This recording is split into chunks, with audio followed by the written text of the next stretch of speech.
বাংলাদেশের তাপমাত্রা বৃদ্ধি পেতে বিভিন্ন কারণ রয়েছে, যেমন জলবায়ু পরিবর্তন, অতিরিক্ত উষ্ণতা ও পরিবেশের দুর্বলতা।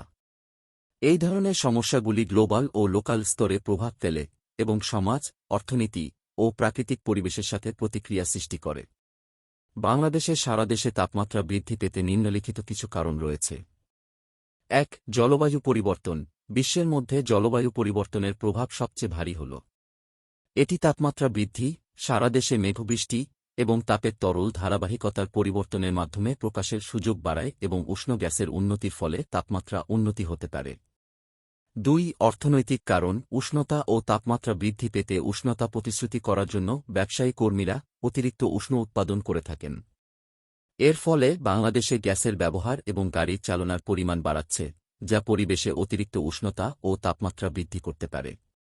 ৩. পরিবেশের দুর্বলতা। বাংলাদেশ একটি উষ্ণ ও প্রায় প্রাণীজীবী পরিবেশের মধ্যে অবস্থিত। এই দুর্বলতা বাংলাদেশে তাপমাত্রা বৃদ্ধির প্রধান কারণ হিসাবে প্রকাশ পায়। এই সমস্যাগুলির সামনে দক্ষিণ এশিয়া সাবুপঞ্চে অবস্থিত বাংলাদেশ একটি অত্যন্ত গুরুত্বপূর্ণ অঞ্চল। এটি উষ্ণ উৎপাদন ও পরিবেশের দুর্বলতার উপর প্রভাব ফেলে এবং সুযোগ সম্ভাবনা সম্পর্কে মানুষের জীবনে প্রভাব ফেলে।